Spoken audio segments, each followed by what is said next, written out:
उमक्षस्रगपरशं गदेषु कुलशं पद्मं धनुष्कुण्डिकां दण्डं शक्तिमशिं च चर्मजलजं घण्टां सुराभाजनं शूलं पाशसुदर्शने च दतिं हस्तैः प्रसन्नाननां सेवे सैर्वमर्दनीमिह महां लक्ष्मीं सरोजस्थिताम्।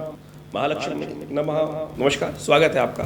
मैं आचार्य डॉक्टर विक्रमादित्य आपके साथ हूँ और आज का ग्रहों का योगा योग क्या कुछ कह रहा है आपके लिए आपको समझना चाहिए कि अप्रैल के मध्य भाग में आपकी राशि के अनुसार से ग्रहों का योग आपकी राशि धनु राशि वालों के लिए कैसा बन रहा है। देखिए, धनु राशि के स्वामी बृहस्पति हैं और आपकी राशि के अनुसार से पंचम भाव में चल रहे हैं। समस्या ये है कि आपकी राशि के अनुसार से बृहस्पति सबसे शुभ ग्रह माने जाते हैं, लेकिन शनि महाराज उन पर लगातार पूरे वर्ष से आने वाले एक वर्ष तक अपनी दृष्टि डाले जाएंगे और यही इसके पूर्ण फल को प्राप्त नहीं होने दे रहे हैं धनु राशि वालों को। ऐसे में आपकी जो बुद्धि में जड़ता आ रही है, जिद आ रही है, ये मूल कष्ट का कारण है आपकी राशि के अनुसार से। ज्योतिष यही विज्ञान आपको समझाने का प्रयास करता है कि कहाँ समस्या है और हम उसको कई प्रकार से कई उपायों के द्वारा ठीक करने का प्रयास कर सकते हैं, मंत्र जप कर कर, विभिन्न नगों को धारण कर कर, या कोई बहुत सारे उपाय। लेकिन नग तो बहुत एक विचित्र स्थिति है, अच्छा मिले सच मिले नहीं, लेकिन भक्ति भाव मंत्र विज्ञान जो है वो तो आप अच्छी श्रद्धा के साथ कर सकते हैं। और सत्य माने श्रद्धा भाव से किया गया एक छोटा सा कार्य भी आपको बड़ा सुंदर तरीके से लाभ दे देता है।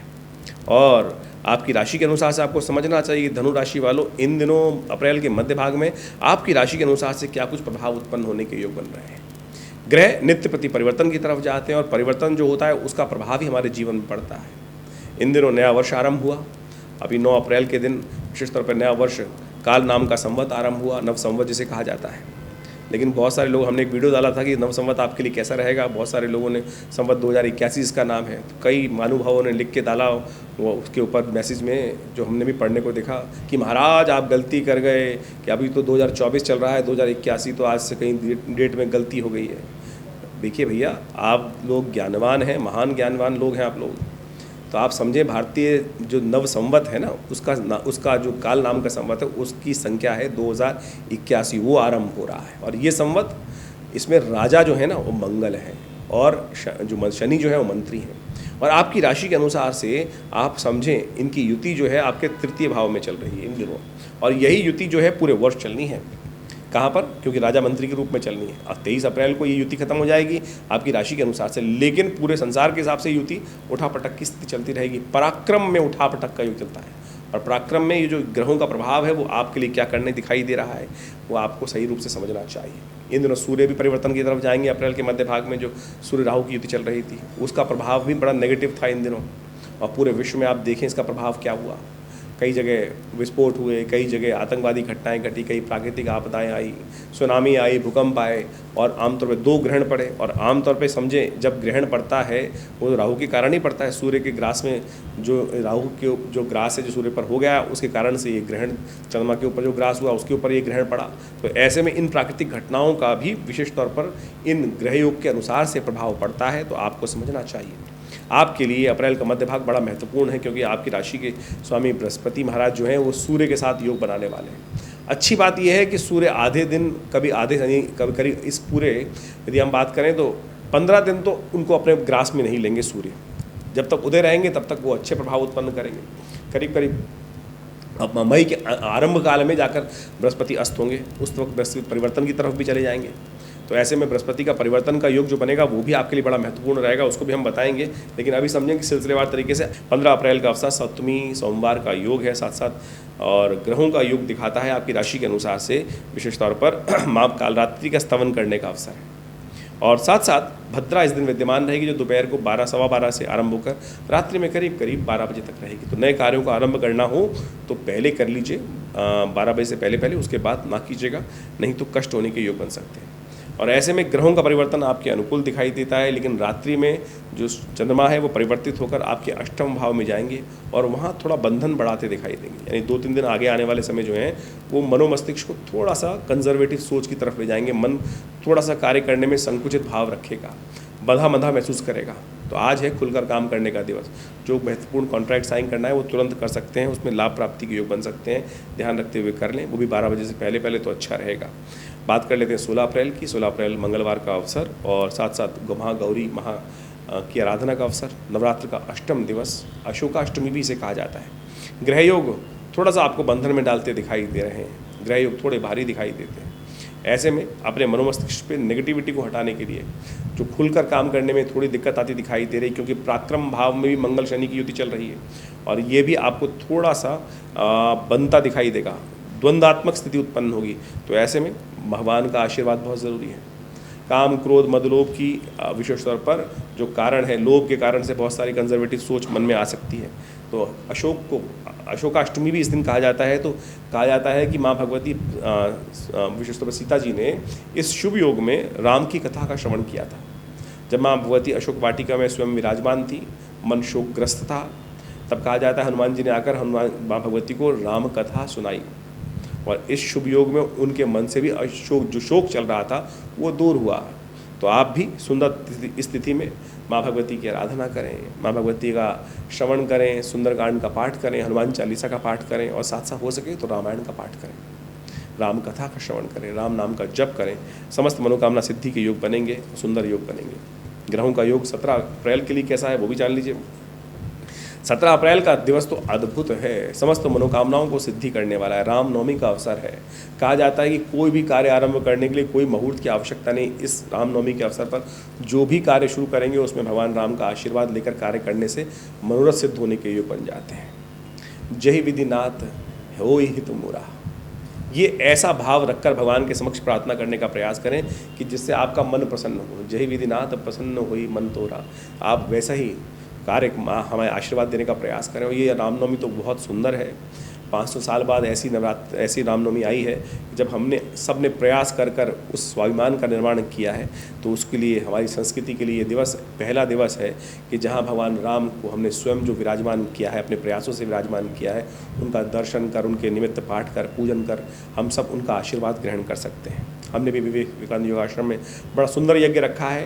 रामनवमी का यज्ञ जो नवरात्र चल रहे हैं उस दिन महानवमी का यज्ञ चल रहा है, जो शाम को 5 बजे से लेकर रात्रि तक भंडारे तक चलेगा, 12 बजे तक। आप उसमें सम्मिलित हों, मनोकामना सिद्धि का योग बनाएं, ग्रह परिवर्तन की तरफ जा रहे हैं और बहुत सुंदर योग आपके लिए बनता दिखाई दे रहा है। 18 अप्रैल को दशमी तिथि, ग्रहों का योग परिवर्तन। सुबह सुबह यदि चंद्रमा जो है परिवर्तन होकर आपकी राशि के अनुसार से भाग्य में जा रहे हैं और विशेष तौर पर धर्म कार्य में जा रहे हैं, सफलता देने के योग बना रहे हैं। धर्म से शास्त्र कहता है भाग्यम फलति सर्वत्र न च विद्या न च पौरुषम। तो ये भाग्य जगाने के लिए चंद्रमा आए हैं और आशीर्वाद देने आए हैं। यदि आपने सत्यनिष्ठ होकर नवरात्रों में भगवती की आराधना करी है तो उसका प्रसाद मिलने का सुंदर योग बन रहा है। रवि नाम का योग बन रहा है और ये योग विशेष तौर पर नए कार्यों का आरंभ करके सफलता की तरफ आपकी राशि के अनुसार से आपको ले जाता दिखाई दे रहा है।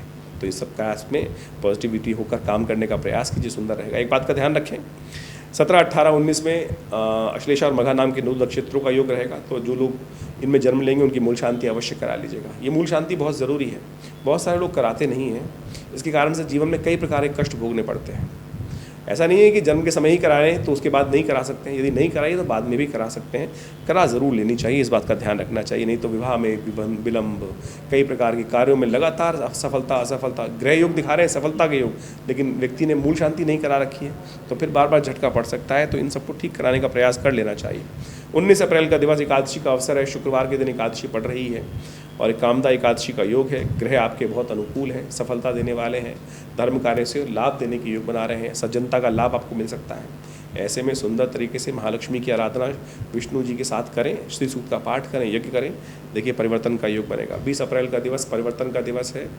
द्वादशी तिथि है, शनिवार का अवसर है। कन्या में चंद्रमा प्रवेश करेंगे, लेकिन सुबह सुबह बुध भी उदय होने जा रहे हैं और ये आपकी राशि के अनुसार चतुर्थ भाव में शुक्र के साथ सुंदर योग बना रहे हैं। वैसे कहा जाता है कि शुक्र चतुर्थ में होकर पूरा लाभ नहीं देते हैं, तो ऐसे में थोड़ा सा बुध को आप शक्ति देंगे तो बुध का लाभ आपको मिल सकता है। लेकिन बुध बहुत क्षीण है, उदय तो हो रहे हैं लेकिन मीन राशि में बुध कमज़ोर हो जाते हैं। ऐसे में बुद्ध का नित्य प्रति मंत्र जप करें, ओम ब्रांग ब्रिंग ब्रोंग से बुधाय नमः। गणेश जी का स्तवन करें, गणेश जी का पूजन करें। गणेश जी का संबंध बुद्ध के साथ बड़े सुंदर तरीके से है। गणेश जी के नित्य प्रति आराधना करेंगे जब तक बुद्ध यहाँ पे रहेंगे मीन राशि में, तो देखिए आपको सफलता का योग बनाते दिखाई देंगे।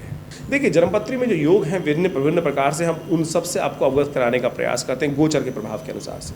ये जो कार्यक्रम हम आपके समक्ष उपस्थित करते हैं, इन सब में ग्रहों के गोचर प्रभाव को, चाहे वो जन्म राशि के अनुसार से, चाहे वो लग्न के अनुसार से हैं, चाहे वो नाम राशि के अनुसार से, चाहे वो सूर्य राशि के अनुसार से, कई प्रकार से ज्योतिष के इन विषयों को आप समझ सकते हैं।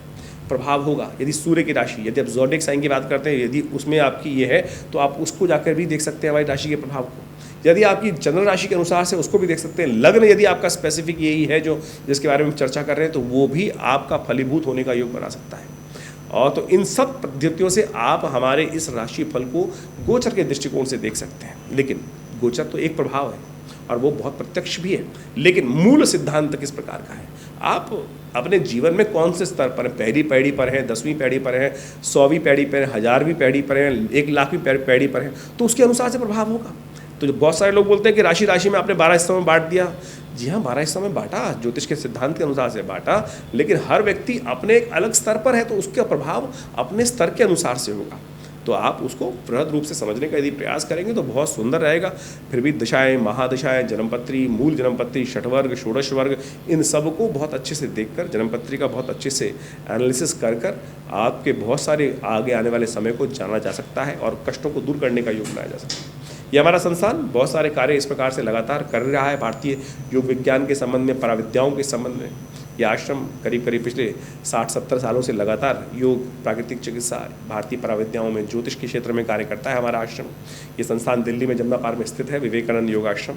हमारे पिता आचार्य श्री केशव देव जी महाराज के सानिध्य में करीब 1960 के दशक में ये कार्यक्रम या संस्थान की स्थापना की गई। एक 100 बेड का पूरा योग, प्राकृतिक चिकित्सा, आयुर्वेद का हॉस्पिटल जो भारत सरकार के पैनल पर भी है और विभिन्न बीमारियों में बहुत सुंदर तरीके से जनता के लिए लाभ का कार्य कर रहा है। कमर दर्द में, डायबिटीज़ में, शुगर में, किडनी के डिसऑर्डर्स में, अनेक प्रकार की समस्याओं को ठीक करने के लिए हॉस्पिटल लगातार कार्य कर रहा है और भारत सरकार के साथ मिलकर भी कार्य कर रहा है। दिल्ली गवर्नमेंट, भारत सरकार, तो बहुत सारे विभिन्न सरकार के पैनल्स पर भी है और उन सब भी आप लाभ ले सकते हैं। इसके अलावा भारतीय पराविद्याओं के संबंध में, यज्ञ विज्ञान के संबंध में, मुद्राओं के संबंध में आपने देखा होगा कि ये विभिन्न मुद्राएं जो है वो हमारे आश्रम के द्वारा ही इस पूरे विश्व में पहुंचाई गई हैं। आज जो भी लोग हैं हमारी इन मुद्राओं के द्वारा, चाहे वो हृदय रोग की ये मुद्रा है, 3 सेकंड में मृत संजीवनी मुद्रा फर्स्ट एड देने का काम करती है हार्ट अटैक के पेशेंट्स में। जबरदस्त मुद्रा है। ये मेरे पिता आचार्य श्री केशव देव जी की अपनी खोज है। गुस्सा आ रहा है, मन शांत नहीं हो रहा है, ये ज्ञान मुद्रा, पहली मुद्रा ऐसी है कि बिल्कुल हल्का स्लाइटली टच लेकर हाथ ऐसे रख लें, जेब में रख लें, बिल्कुल किसी और दवाई की ज़रूरत नहीं पड़ेगी। कान में दर्द है तो ये शून्य मुद्रा, आपको यूरिन संबंधी समस्या हो रही है, कॉन्स्टिपेशन की समस्या हो रही है तो अपान मुद्रा। ये ऐसी अद्भुत मुद्राएं। और तो और आपके ग्रह प्रभावों को ठीक करने के लिए, यदि बृहस्पति आपका कमज़ोर है तो आप इस ज्ञान मुद्रा का अभ्यास करके अपने बृहस्पति को, नहीं आवश्यकता आपको किसी नग की, नहीं आवश्यकता किसी और चीज़ की, इसको आप मुद्रा कर आप उसका लाभ ले सकते हैं। शनि आपका यदि अनुकूल नहीं चल रहा है, शनि के कष्ट चल रहे हैं, तो आप इस मुद्रा का अभ्यास कर शनि के दोषों को दूर कर सकते हैं। ये अद्भुत प्रयोग हमने बहुत सुंदर तरीके से मुद्राओं के द्वारा भी, ये पराविद्या का भाग है। यज्ञ विज्ञान के ऊपर, मंत्र विज्ञान के ऊपर बहुत सारी 85 पुस्तकें आश्रम से प्रकाशित की गई हैं। आप सब उन सब का अध्ययन कर आश्रम के साथ जुड़ सकते हैं। और वैसे तो आश्रम पे नित्य प्रति 8 घंटे यज्ञ होता ही है। आप सब लोग हर रविवार को उस यज्ञ में पधार सकते हैं। अभी नवरात्र का यज्ञ विशेष तौर पर चल ही रहा है, जो पूरे 9 दिन तक सहस चंडी के रूप में यज्ञ विद्यमान रहेगा। माँ भगवती का सुंदर यज्ञ, माँ भगवती का सुंदर शिव विग्रह जो मुल्तान से, पीताम्बरा भगवती का ये श्री विग्रह हमारे आश्रम पर पधारा, एक व्यक्ति लेके आए वहाँ से ट्रंक में बंद करके 1947 में। और हमारा सौभाग्य है कि वो आज हमारे मंदिर में, आश्रम में भगवती का श्री विग्रह प्रतिष्ठित है। चमत्कारी श्री विग्रह है और उन्हीं के सानिध्य में ये नवरात्र का सहस्त्र चंडी महायज्ञ पिछले अनेक वर्षों से सुंदर तरीके से सब लोग के साथ सम्मिलित प्रयास से किया जाता है। आप भी उसमें सम्मिलित हो सकते हैं। उसकी पूरी विधि आप फ़ोन नंबर्स पे जान सकते हैं। और इस प्रकार के सुंदर कार्य आश्रम पे लगातार चलते रहते हैं। गौशाला का, गौ सेवा का सुंदर कार्य किया जाता है। लगातार महीने में कम से कम 10 से 15 भंडारे जनमानस के लिए व्यवस्था की जाती है। हॉस्पिटल आपको बताया ही चल रहा है। और बहुत सारे कार्य संस्थान के द्वारा, विवेकानंद योग आश्रम के द्वारा कार्य किए जा रहे हैं। ज्योतिष विज्ञान के संबंध में तो हम आपके साथ लगातार वीडियोस के माध्यम से आश्रम पे लोगों के साथ सानिध्य प्राप्त कर विभिन्न समस्याओं के लिए विभिन्न प्रकार के यज्ञ, मंत्र इत्यादि का सानिध्य, बहुत सारी समस्याएं, कोई स्वास्थ्य के संबंध है, महामृत्युंजय मंत्र, मृत संजीवनी मंत्र का अनुष्ठान, बहुत सारे रुद्राभिषेक इत्यादि, आप सब लोग कई व्यवस्था। हाँ, एक और, बहुत सारे लोग पितरों की समस्या से ग्रसित होते हैं।